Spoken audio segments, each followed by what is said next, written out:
As kids, I think it's safe to say that Miss Frizzle seems like the best teacher in the entire world. The Magic School Bus was one of the greatest shows in the 90s, one of my favorite cartoons growing up, and just talking about it brings up so much nostalgia. But apparently the Magic School Bus is polluted with some pretty dark and terrifying conspiracy theories that might change the way that you perceive the show. Well, how's it going, YouTube? I'm your host for this one, Landon. I am pretty sick right now, and welcome back to another Most Amazing Top 10 video. Well, I don't feel sick, it's just my throat. It's been bothering me. It's like there's like a mass, like a ball in my throat. It's so dry all the time. And before we get into this video, let me ask you guys, what cartoons did you guys grow up with, or what is your favorite cartoon right now? Let me know in the comment section below. Alright, let's all hop on the Magic School Bus. This is the top 10 scary Magic School Bus theories you won't believe. Starting this list off in at number 10, the original idea of the show was actually so traumatic that it drove people to drug abuse. The Magic School Bus was initially meant to be, a kid's horror show that was similar to Are You Afraid of the Dark? I can't really see this. Originally the show was called Horror is Alive, and the entire first scene was already written. But apparently the scenes from the show were so traumatic that some of the people working on the project started to abuse illegal drugs. Oh, and get this, the original writer, director, committed arson, and that's to make sure that the written season was never seen by anyone. So he burned down all of the material that was created for the show. I mean, what the heck did they write? I'm a little bit curious to the original script of the Magic School Bus. Miss Frizzle is a wizard, and this fan theory takes us to number 9. Apparently Miss Frizzle must either be some sort of powerful wizard or psychic,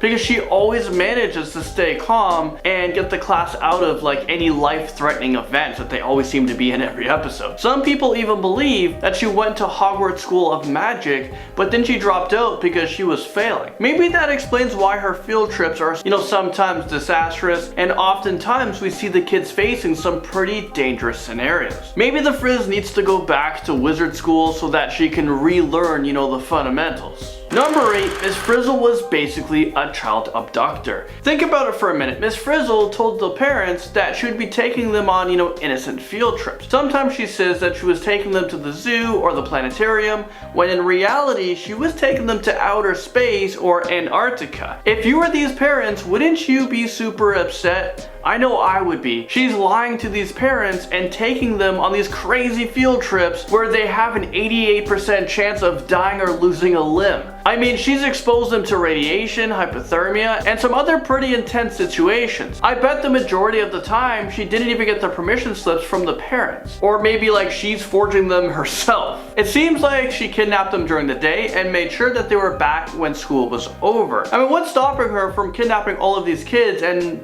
never coming back? I mean, the police would never be able to find her. Miss Frizzle is basically the Tony Stark of her time, and this takes us to number 7. To us, the school bus and all of these field trips seem to be magic. But really, they are just advanced technologies and robotics that are being used to alter mass, space, and time. Not only did she engineer a super futuristic and a high-tech school bus, she was also able to confer to the mind of an ordinary lizard to have the same intelligence as a dog. We think that she became a school teacher so that she can ward off suspicion from others. If anyone knew the truth, the government would want to confiscate her work and reverse engineer it. And after all, who would really believe crazy stories coming from 6 or 7-year-olds? I mean, the answer is nobody. That's why she was able to get away with all of this for such a long time. Now at number 6, where are Arnold's parents? It's no secret that Arnold always appeared sad or unwilling to participate in adventures with his friends. He was always a loner and was always super cautious. Well, as it turns out, he might have been abused or neglected by his parents. In the episode titled Go Cellular, he talks about how he's eating nothing but seaweed for the past month. I'm not an expert or anything, but that sounds like his parents are never around, or they just don't care about Arnold. It sounds like he's being super malnourished, and it seems like he doesn't get the love and support that he needs from home.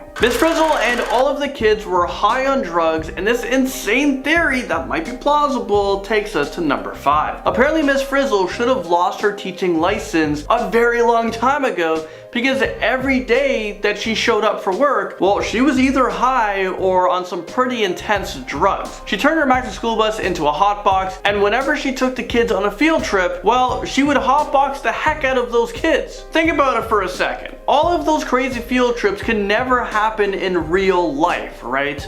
but it could happen in the drug life. Miss Frizzle is actually a patient in an insane asylum, and this dark theory brings us to number 4. It's been suggested that our beloved teacher, Miss Frizzle, is actually locked in an insane asylum where the students and all of the adventures they go on are the results of her psychosis and mental breakdowns. The theory goes on to say that she was actually a teacher, but her disobedient students and the stress from her job actually caused her to go through a midlife crisis, so she's being placed in an institution, for her own protection. They're constantly giving her strong drugs that leave her in a catatonic state. So all of these field trips are just a result of her memories from being a teacher mixing with her psychosis. Next up, number 3, Arnold died in the first episode. Poor Arnold, he was always forced to go on these elaborate field trips or do these things that he wasn't comfortable doing. And this time, he got a lot more than he bargained for because, well, apparently the first episode he died. I mean, it could have been episode 1 and the season's done. Well, he died when he tried to remove his helmet in space. Take a look at this. You're stuck!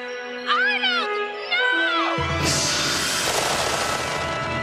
Oh, no! Is this real life right now? I don't know. Maybe Arnold should have read the fine print on his permission slip, or better yet, Miss Frizzle should have taught them some common sense and to never remove their helmet while in space. Number 2, the kids are being sexually abused. This theory is pretty dark, and I'm sorry if I ruined your childhood for you, but doing the research ruined my childhood. There are a bunch of episodes where the kids go on field trips and witness multiple species during their reproductive time. Take for example the episode from season 1 called Going Upstream. There's your answer, Carlos.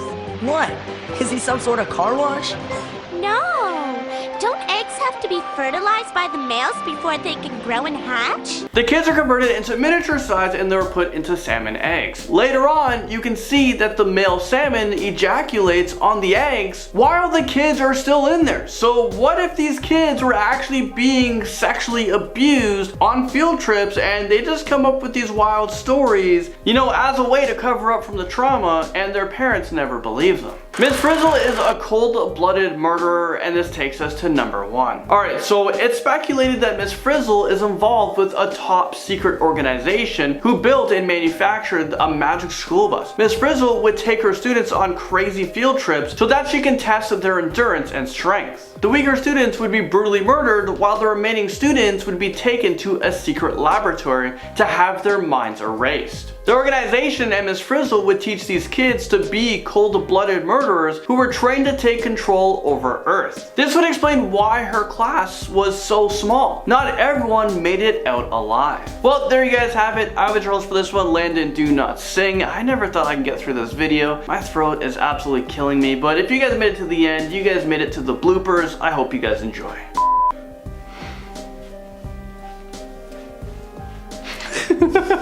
Not only did she engineer a super futuristic and a high school tech school bus. You said that really weird. What the hell did I just say? Their kids are converted into a miniature size and they were put into salmon eggs. Salmon eggs. This is salmon. They're put into salmons. I like to eat salmon. The kids are converted into miniature size and they were put into salmon. I was gonna say it again. Okay, I'm seeing symbols. Are you not seeing symbols? Okay, I'm seeing some A, some G, like an arrow. Is there typos or am I just reading wrong? Both. Both.